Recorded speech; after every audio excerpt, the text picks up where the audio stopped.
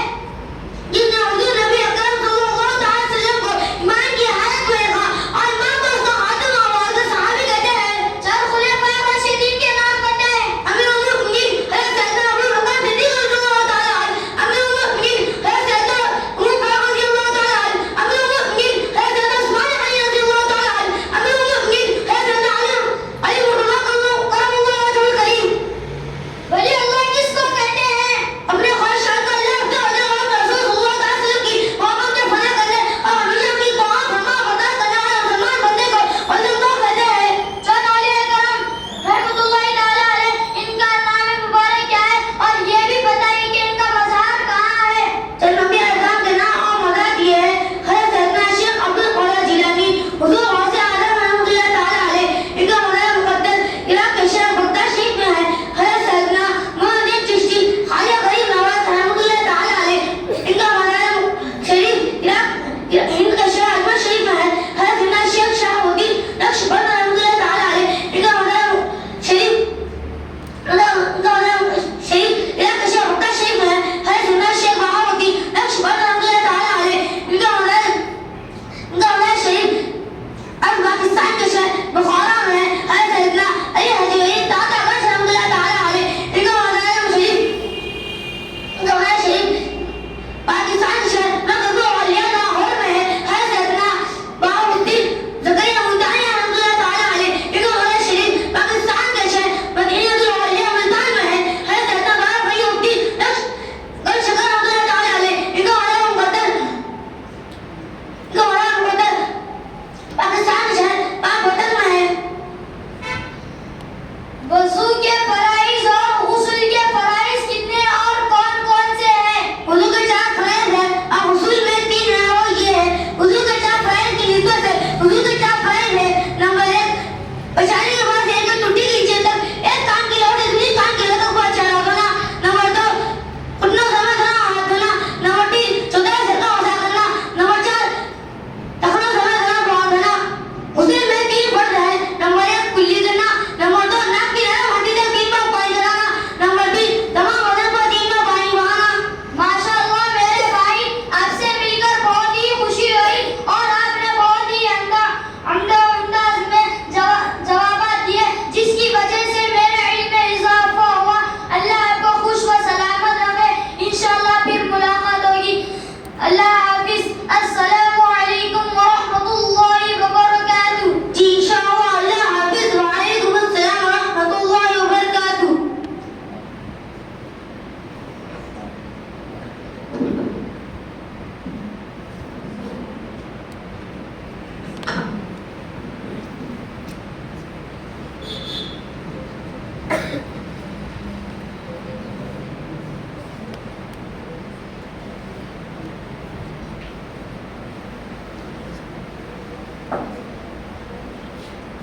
ماشاءاللہ، سبحان اللہ۔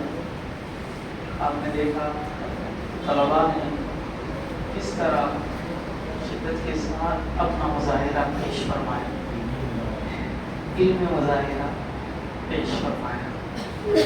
یقیناً کہیں کہیں زبان کی تھوڑی سی لکنت دیکھنے کو ملی، لیکن اس اخلاص کے ساتھ ایک طلباء نے پیش فرمایا ہے، یقیناً وہ قابل داد ہے، کیونکہ ان کے ذہنوں میں سوائے اس کے کہ آپ کے سامنے یہ پیغام پہنچانا ہے، کوئی دوسرا مقصد نہیں تھا۔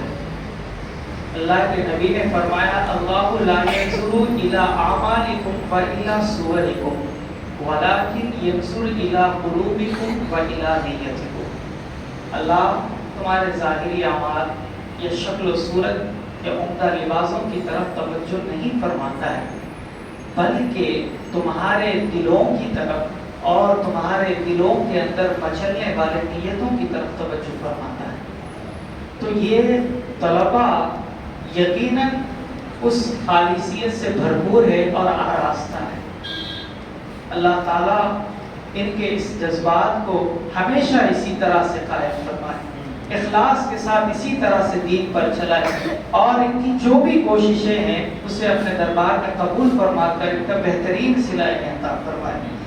اب آئیے میں اس کارروائی کو آگے بڑھاتے ہوئے ایک اور طالب علم محمد رحمت اللہ صدیقی سے گزارش کرتا ہوں وہ آئے اپنے معلومات کو سامعین کے سامنے پیش فرمائیں۔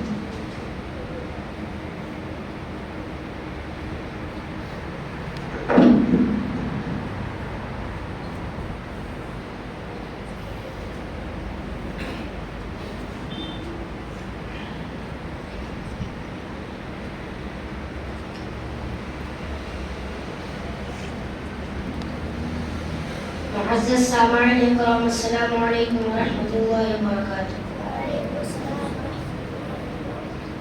الحمد للہ رب العالمین والعاقبۃ للمتقین والصلاة والسلام علی اشرف الانبیاء والمرسلین، اما بعد فقد قال اللہ تبارک وتعالی فی القرآن المجید والفرقان الحمید، أعوذ بالله من الشيطان الرجيم، بسم الله الرحمن الرحيم، إنا نحن نزلنا الذكر وإنا له لحافظون، صدق الله العظيم وصدق رسوله النبي الكريم، ونحن على ذلك من الشاهدين والشاكرين، والحمد لله رب العالمين۔ معزز سامعین اکرام، اللہ تبارک و تعالیٰ کا ہم گنہگار بندوں پر بے انتہا فضل احسان ہے۔ انہوں نے ہمیں امت محمدی صلی اللہ علیہ وسلم میں پیدا فرمایا۔ معزز سامعین اکرام، ابھی میں نے خطبہ مسنونہ میں جس آیت کریمہ کی تلاوت کی ہے اس میں اللہ تبارک و تعالیٰ ارشاد فرماتا ہے، بے شک ہم نے قرآن کو نازل کیا اور ہم ہی اس کی حفاظت بھی کریں گے۔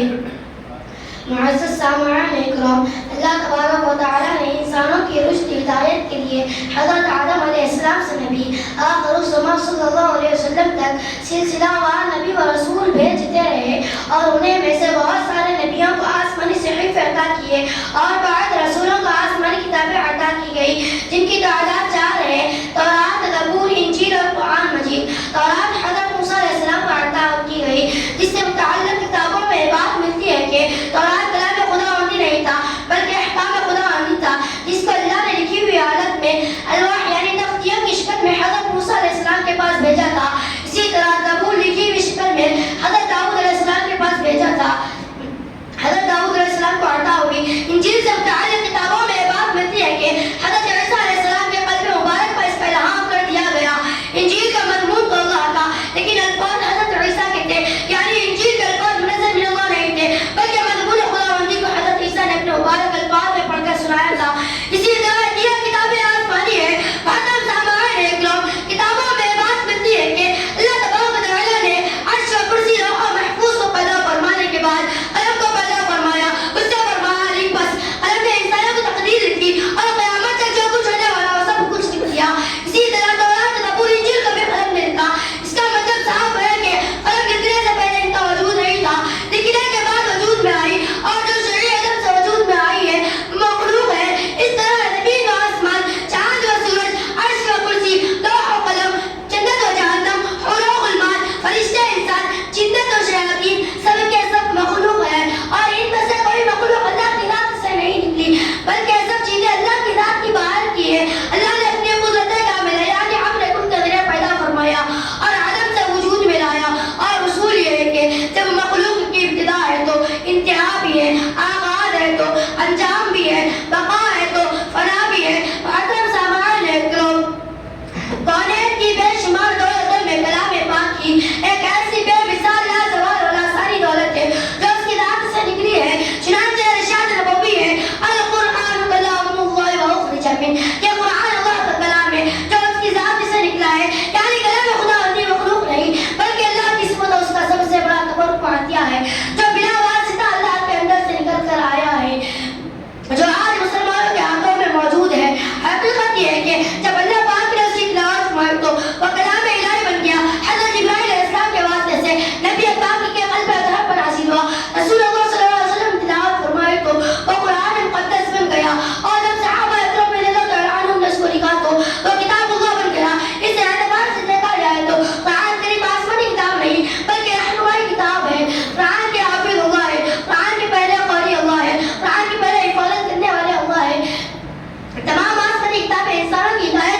ہوتی ہے.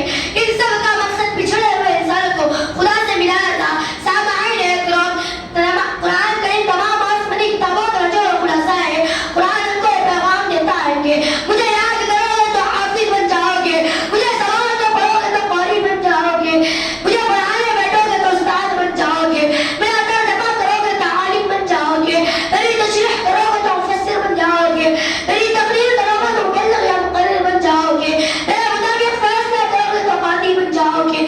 سامعین اکرام، قرآن یہی نہیں کہا بلکہ یہ بھی کہا ہے کہ اگر تم مجھ پر عمل کرو تو اللہ بن جاؤ گے، دلوں میں اللہ کا قرب پیدا ہوگا، اللہ تبارک و تعالیٰ کی بارگاہ مقدس میں سب سے زیادہ مقبول بندے ہو جاؤ گے. سامعین اکرام، سابقہ آسمانی کتابوں کی حفاظت کی ذمہ داری اللہ نے نہیں لی تھی. ان کتابوں کو ماننے والے قوموں کو اس کا ذمہ بنایا تھا، لیکن ان بدبخت قوموں نے نہ صرف یہ کہ ان کے احکامات سے منہ موڑ کر روک ہٹانے کی، بلکہ اپنے حقیر فائدے کے لیے ان میں رد و بدل ترتیب کرتے رہے، تعریف کرتے رہے، سب کچھ بدلتا، تعریف کرتے کرتے سب کچھ بدل ڈالا. لیکن قرآن مقدس کے تعلق سے اللہ تبارک و تعالیٰ ارشاد فرماتا ہے بے شک ہم نے قرآن کو نازل کیا اور ہم بھی اس کی حفاظت بھی کریں گے. یہی حفاظت خداوندی ہے جو 1400 سال سے ساری دنیا میں آج بھی قرآن کی معانی جو کتاب موجود ہے. دنیا میں سب سے زیادہ پڑھی جانے والی کتاب قرآن ہے، سب سے زیادہ پڑھائی جانے والی کتاب قرآن ہے، سب سے زیادہ سنائی جانے والی کتاب ہے. اور قرآن کو جس خوش ملانی سویری سوچ زدہ مسحور کن انداز سے پڑھا جاتا ہے. دنیا کی کوئی کتاب اتنے اچھے لہن اور اصول خارج سے نہیں پڑھی جاتی. آج دنیا میں قرآن کے علاوہ کوئی ایسی کتاب نہیں مل سکتی جن کے آپ ہزاروں اور لاکھوں کی تعداد میں موجود ہو. سبحان اللہ. قرآن کی حفاظت کا کام اللہ تبارک و تعالیٰ نے ہر دور میں اپنے کچھ مخصوص بندوں سے لیتا ہے. ہر زمانے میں تکوینی نظام کے تحت کچھ ایسے لوگ بھی پیدا ہوتے ہیں جو قرآن کی خدمت کو گویا اپنا اور ادا بچھونا بنا لیتے ہیں. وہ سب کچھ چھوڑ چھاڑ کر صرف اور صرف قرآن پڑھنے اور پڑھانے میں لگ جاتے ہیں. سامعین اکرام، شاعر یہ کہتا ہے کہ ہمیں دنیا سے کیا مطلب مدرسہ ہے وطن اپنا، ہمیں دنیا سے کیا مطلب مدرسہ ہے وطن اپنا، مریں گے ہم کتابوں کو ورق ہوگا کفن اپنا، مریں گے ہم کتابوں کو ورق ہوگا کفن اپنا. حاضرین اکرام، چنانچہ قرآن کے الفاظ کی حفاظت کا کام حفاظ کر رہے ہیں. قرآن کے معنی مفہوم کی حفاظت کا کام علماء فقراء کر رہے ہیں. قرآن کے لبا و لہجے کی حفاظت کا کام موجودین وقراء کر رہے ہیں. قرآن کی کتابت رسم الخط کی حفاظت کا کام کاتب و خوش نویس کر رہے ہیں. حقیقت یہ ہے کہ قرآن اللہ کی کتاب، رسول کا معجزہ، اسلام کا دستور اور ہدایت کے لیے پیغام اور عمل کے لیے قانون ہے. تو اسی کے ساتھ وسعت کر دیا ہے، علم کا سمندر ہے، الفاظ کا شہکار ہے، معافی کا بارزخار ہے اور نصیحت کے لیے واحد ہے، اور نصیحت کے لیے واحد ہے. تو اور نصیحت کے لیے واحد ہے. اسی لیے قرآن کو زبان یاد کرنا باعث فضیلت و سعادت ہے. قرآن کا علم حاصل کرنا عزت و توقیر ہے. قرآن کے احکامات پر عمل پیرا ہونا دنیا میں باعث برکت و راحت ہے اور آخرت میں رب کی رضا خوشنودی کا ذریعہ ہے.